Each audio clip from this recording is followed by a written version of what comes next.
Bonjour Madame Travaglio, vous êtes magistrat de liaison en Italie. Comment concevez-vous votre rôle?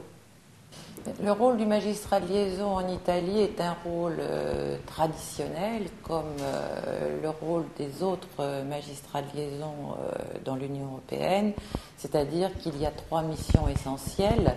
La mission de coopération, c'est-à-dire aider les juridictions pour tous leurs dossiers de commission rogatoire, de mandat d'arrêt ou d'extradition. C'était le rôle initial, je dois dire, du magistrat liaison, puisque cette fonction a été créée pour la première fois avec l'Italie. C'était le premier magistrat de liaison en 92 à la suite des assassinats des juges Falcone et Borsellino en Italie.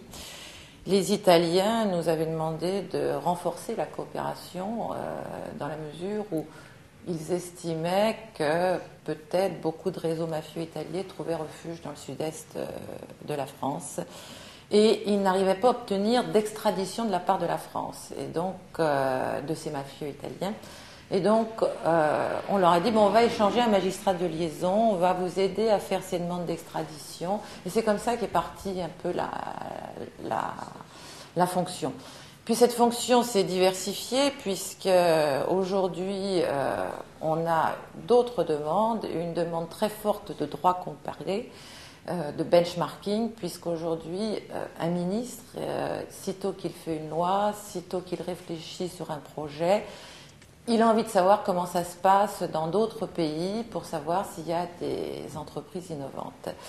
Et puis, il y a un côté aussi diplomatique, puisqu'il y a toutes les réceptions, à la fois des collègues, mais également les réceptions de personnages importants qui viennent à l'ambassade et pour lesquels l'ambassade nous demande de prêter notre concours.